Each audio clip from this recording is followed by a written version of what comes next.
Thank you very much. It's a pleasure to be with President Erdogan of Turkey, and we've been friends for a long time, actually, even for 4 years when I was in exile, unfairly, as it turns out. Rigged election, he knows about rigged elections better than anybody. But when I was in exile, we were still friends. That's always a good way to find out, test of friendship. But he's a highly respected man. He's respected very much in his country and all throughout Europe and throughout the world where they know him. He's built a tremendous military, powerful military, uses a lot of our equipment. And it's an honor to have him at the White House. We're going to have a lunch together. We're going to have a discussion, big discussion. We do a lot of trade with Turkey, and we're going to continue. We're going to do some additional trade. They want to buy F-16s, F-35s, and some other things, and we're going to talk to them about that.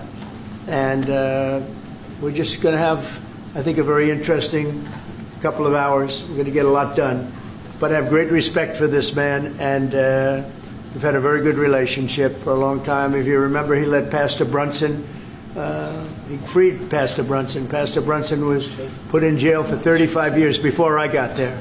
This was a group that should have stopped it, and the president, after I called him, released him, which was a great thing for our Christian community, our evangelical community. The evangelicals really wanted that. It was very important to him, so I always remembered that. But he released him from 35 years in prison. And Pastor Brunson now is healthy, happy, and well. And we're very happy about that. But it's a great honor to have the President of Turkey with us. And how are you? Fine. Say a few words. And you? Great guy. Öncelikle bu ziyaretimizi Birleşmiş Milletler Genel Kurulu'yla iç içe olan bir dönemde gerçekleştirdiğimizden dolayı arkadaşlarımla beraber çok mutluyuz. Gerek Sayın Trump'ın birinci döneminde gerekse ikinci dönemde Türkiye-Amerika ilişkilerinde farklı bir süreci yaşıyoruz. Kendilerinin de az önce ifade ettiği gibi gerek F-35 konusu, gerek F-16 konusu, gerekse Halk Bankası'yla ilgili aramızdaki ilişkiler konusunu bugün etraflıca görüşme fırsatı bulacağımıza inanıyorum. Heybeliada okuluyla ilgili ise orada üzerimize ne düşerse biz onu zaten yapmaya hazırız. Dönünce de Sayın Bartolomeo'yla bu konuyu görüşme fırsatı bulacağım. First, Mr. President, I am very pleased that this visit actually coincides with the 80th UNGA. So I am very pleased to be here with my colleagues and friends. And as we have said, during the first term of your presidency and during your second term, we are able to carry Turkey and U.S. relations to a much different level and process. And as you've said, we have an opportunity here today to be able to discuss some of the issues regarding the F-35, the F-16, and also the Halkbank case, and we will have an opportunity to thoroughly discuss them. And based on what you have mentioned regarding the Heybeliada school, we are ready to do whatever we can that falls on our part, and I will, when I get back, try to discuss this issue with the esteemed Mr. Bartholomos to discuss how we can move forward on that. Okay, very good. I would like to be able to do that. The Greek Orthodox Church was here, and they would really like to have some help. They need some help, and I said I'd mention it. We appreciate it. So this is a tough man. This is a guy who's highly opinionated. Usually I don't like opinionated people, but I always like this one. But he's a tough one, and he does an amazing job in his country. And we've had tremendous relationships, both having to do with war and having to do with trade. And I guess today we're talking about both. I'd like to have him stop buying any oil from Russia while Russia continues this rampage against Ukraine. And they've been fighting. They've lost millions of lives already. And for what? For what? It's disgraceful. And I said yesterday, let it keep going because their economy is absolutely terrible right now. And I think it's a shame that they're doing that, killing a lot of people unnecessarily. 7,818 people were killed last week, mostly military people, their people, and Ukrainians. More Russians, actually, than Ukraine, a little bit more.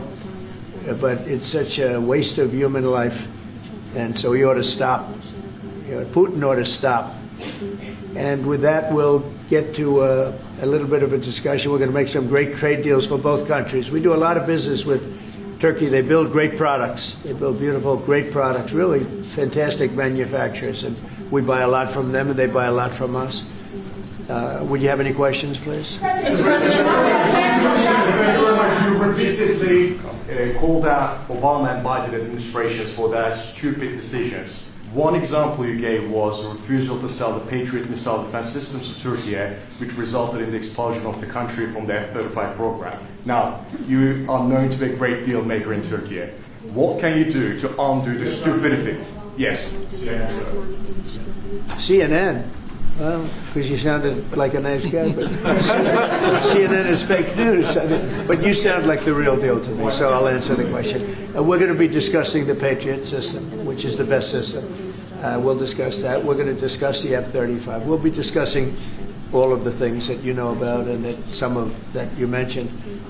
And I think he'll be successful with buying the things he'd like to buy. What concrete steps can you say? Well, I can see that. We haven't even started yet, but I know he wants the F-35, and he's wanted that, and we're talking about that very seriously. And the F-16, we're in great shape. Certain other things he needed, as you know, and I'm going to see to it that we get that to him. He needs certain things, and we need certain things. And we're going to come to a conclusion. You'll know by the end of the day. Go ahead, please. Mr. President, Sayın Cumhurbaşkanım, siz Başkan Trump'ın ne kadar barış için çabalar gösterdiğini daha önce de söylemiş bir cumhurbaşkanısınız. Ve siz de bölgede birçok ülkeyle, birçok liderle görüşmeler, kontaklar kurabiliyorsunuz. Bu konuda birlikte nasıl çalışabilirsiniz gelecekte? Buna inandığım için zaten bunları söylüyorum. Birlikte el ele bölgedeki bu sıkıntıları aşacağımıza da inanıyorum. Mr. President, When are you planning Because I to haven't lift learned his language yet. Yes. What did he say? The gentleman was asking, Mr. President, you have referred to President Trump's peace efforts, and you have also contact with many leaders in the region. And what do you think that you can do about this? And Mr. President has said that, yes, I believe in the peace efforts that President Trump is leading, and together we will be able to overcome the challenges in the region. I think it's true. He's got tremendous influence in the region. Yeah, please. Mr. President, when are you planning to lift Qatar sanctions against Turkey? Against sanctions against Turkey? Qatar. Could be very soon. If we have a good meeting, almost immediately. Mr. President, are you willing to impose tougher sanctions on Erdogan is Russia? removing tariffs on U.S. goods, and what impact it would be in U.S. production? Where are you from? Turkey. I see. We have a lot of people from Turkey here. That's You are good. Because I like the Turkey. questions very much, actually. They're very nice questions. We'll see about tariffs. We're going to be talking about tariffs. We already removed that. Well, we're going to be talking about that. Are you willing to impose tougher sanctions on Russia, even if not all NATO countries stop purchasing Russian oil? We're going to be seeing about that. The NATO countries were disappointing in that regard, but they've been very amazing in other ways. They did, as you know, they went from 2% to 5% GDP, and that's a big step, and it's paid. I mean, they have the money there. And we're selling a tremendous amount of military equipment to NATO. We're selling. We're not giving like Biden did. We're selling it to NATO, and it's a lot. They're buying a lot, and I assume they're giving it to Ukraine. They could buy it for other reasons too, but I assume they're giving most of it to Ukraine. But they're buying highly sophisticated weaponry, and they're paying for it full price. And that's how we're involved.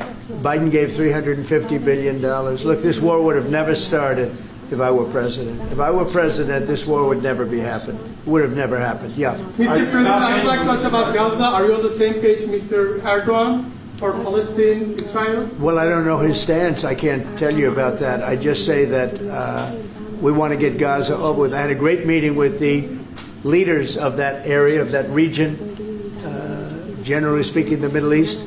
We had a great meeting the other day at UNGA, as you know, and I think we're close to getting some kind of a deal done. Yeah, we want to get the hostages back. I have to get the hostages back. We're the ones that got the hostages, all of them that we have now. But it looks like there are 20 living hostages and probably 38 or so dead hostages. Pretty sad. And the parents of those dead souls, those dead, mostly men, boys, in many cases like literally boys, they want those bodies back so badly, as much as though they were alive.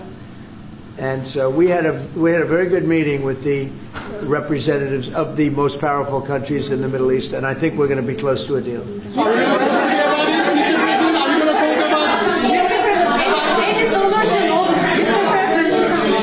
Mr. President, we've noticed that in the Ukrainian war and during the Israeli-Iran war, the airspace of the NATO countries is very fragile, and it needs to be stronger. And in that sense, Turkey being the second largest army in NATO, it needs to support its air force and air defense.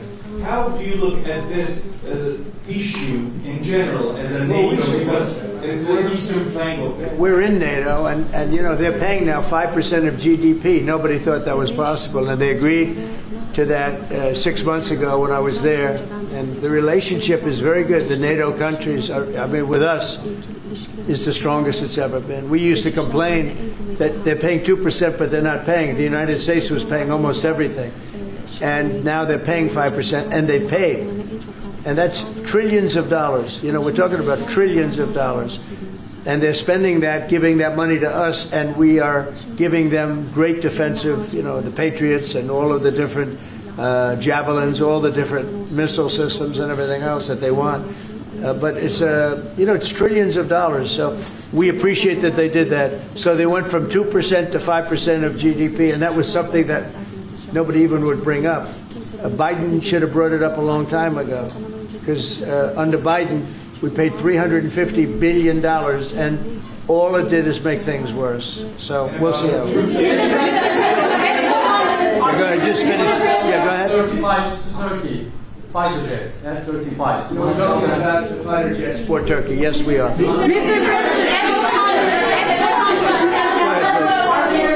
Are we going to see any steps going to be taken today about the issue, about the things that are going on in the Gaza, Palestine? Are we going to? It could be today. Yeah, it could be today. We have a very strong dialogue going on with Saudi Arabia. With, I would say, you have 4 or 5 real leaders that are being good. As you know, I met with Qatar, Saudi Arabia, UAE. We met with Jordan. The King of Jordan was there. We had a really great meeting. I think a lot was determined at that meeting. And I have to meet with Israel, and I have to do that also. They know what I want, and I think we can get that one done. I hope we can get it done. A lot of people are dying. But we want the hostages back. We don't want them back, 1 this week, 1 in 2 months from now, 3 later, and you know, like the way it's been going. We got them all back. We got a lot of them back. We got the American Alexander. We got the American hostages back. But we have now 20 plus 38 bodies, dead bodies, and we want them all back. And we want them back at one time.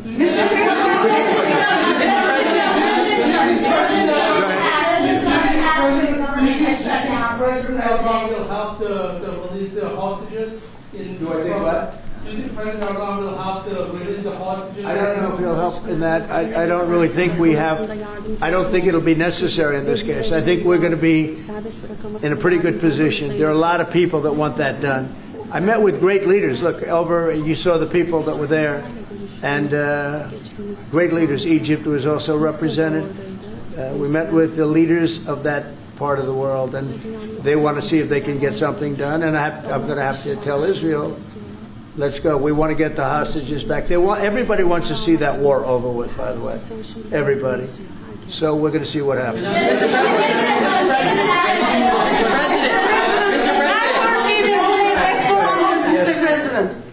a joint initiative with President Erdogan to bring the President of Russia, Putin, and President Zelensky to the negotiating table?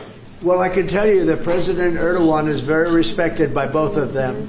Everybody respects Erdogan. They really respect Erdogan. I do. And I think he could have a big influence if he wants to. Right now, he's very neutral. He likes being neutral. So do I like being neutral. But he's somebody that if he got involved, the best thing he could do is not buy oil and gas from Russia. If he did that, that would be probably the best thing. He knows Putin like I know Putin.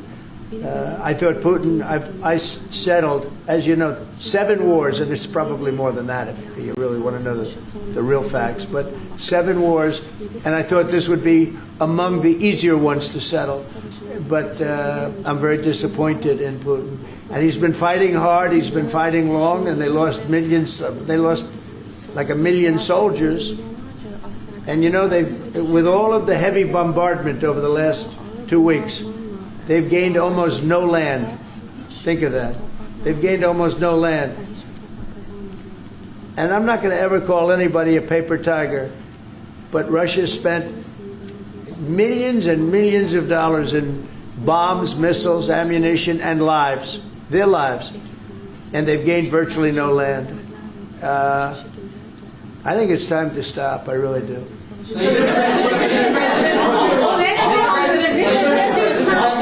A few months ago, you met with Aliyev and Pashinyan. Can you follow up So on where? You met with Aliyev and Pashinyan, Azerbaijan President Aliyev and Pashinyan. Can you follow up on what you want to say about current process? No, I can't. I just. Mr. President, I like this guy. I like him. He's from CNN. Fake news, the worst fake news, but I like him. So it's CNN Turkey. I'll get Brian. Go. Syria has been a major issue between the two countries for the past decades. And you said the future of Syria is in Erdogan's hands back in, I think, December and January. And the countries are in the process of integrating regional fractures into the main government. When do you want to see that happen? Well, I think President Erdogan is the one responsible for Syria, for the successful fight in ridding Syria of its past leader. And I think this man is responsible. He doesn't take the responsibility, but it's actually a great achievement. They've been trying to do it for 2,000 years. I said, he does it. He did it. I mean, they're your surrogates. I think you should take the credit for it. I told him, take the credit. For 2,000 years, you've been trying to take over Syria. He took over Syria, and he doesn't want to take the credit. You know, all of those people are his surrogates. But the leader of Syria, the new leader, as you know, I took sanctions off in order to let them breathe because the sanctions were very strong. But I think we should have a major announcement today. He was responsible for that victory. It was a victory for Turkey because they've been fighting, as you know, for like 1,000 years. And it never went, you know, it was back and forth, but he's responsible for that. So he would have a lot to say with respect to Syria. But at his request, I took, and the request also of the King of Saudi Arabia, it's very interesting, and Qatar, they said if you could take the sanctions. We had very strong sanctions. They couldn't have lived with those sanctions, and I took them off to give them a chance to breathe. But the president was one of the people that was responsible for that. He asked me to do it. Mr. President, furloughs are very typical when the government shuts down. Why is the administration directing federal layoffs of federal workers this time around? Well, this is all caused by the Democrats. They asked us to do something that's totally unreasonable. They never change. They want to give money away to illegally, people that entered our country illegally. They want to give them massive federal money. And we don't want to do that because it means everyone's going to just keep pouring back. Right now we have absolutely perfect borders like you haven't seen in many years. Even better than I had great borders during my 4 years, but these borders are stone cold closed. You can only come into our country legally now. But the Democrats want to give it all away. They want to open up the borders, Take a look at that. Big thing. They want to open borders again after what we're going through now, getting rid of prisoners, getting rid of all of these people dropped out from mental institutions, drug dealers, drug addicts, everything. They're putting everybody into our country. It's all ended now. But this is what Schumer wants. This is what the Democrats want. They want to have, and they want to take our money. We're doing well because of tariffs. We're doing unbelievable. We're making more money than we ever have made. And by the way, we're going to take some of that tariff money that we made, just to get off the subject for a second. We're going to take some of that tariff money that we made. We're going to give it to our farmers, who are, for a little while, going to be hurt until it kicks in. The tariffs kick into their benefit. So we're going to make sure that our farmers are in great shape because we're taking in a lot of money. We're finding, the other day, it was very interesting, they found $31 billion. They said, sir, we found 31. I said, you mean positively, right? They said, yeah, 31 million more than we knew. And they said, we don't know where it came from. I said, check the tariff shelf. They came back the following morning. They said, you're right, sir, it came from the tariffs. We've never seen anything like this. So what we're going to be doing is we're going to be taking some money from all of the tariff money that we've taken, and we're going to distribute it to our farmers until the tariffs kick into their benefit, which ultimately the farmers are going to be making a fortune. But it's a process of, it has to kick in. All right, maybe one more. There was another shooting at an ICE facility in Texas yesterday. Detainees were killed. The FBI director posted on social media bullets that were engraved with the message anti-ICE. He just posted another thing on social media saying they recovered a handwritten note from the subject that read, hopefully this will give ICE agents real terror to think, is there a sniper with AP rounds on that roof? Who do you hold responsible for the uptick in left-wing violence in the country? Radical left rhetoric. The radical left is causing the problem. They're out of control. They're saying things, and they're really dumb people. I mean, I look at Crockett. I look at some of these people. They're very low IQ people, actually. But the radical left is causing this problem, not the right. The radical left. And it's going to get worse, and ultimately it's going to go back on them. I mean, bad things happen when they play these games. And I'll give you a little clue. The right is a lot tougher than the left. But the right's not doing this.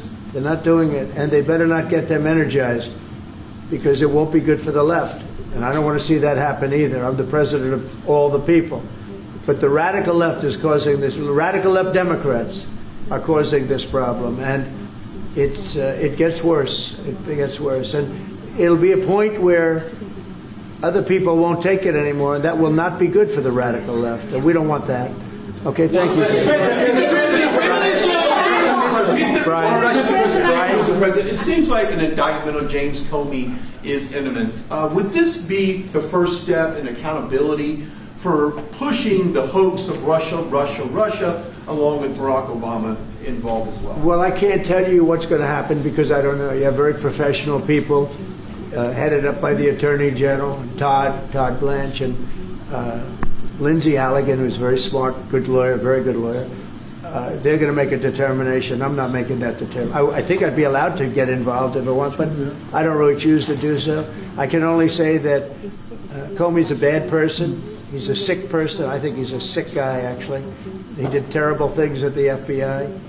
And but I don't know. I have no idea what's going to happen. Thank you very much, everybody.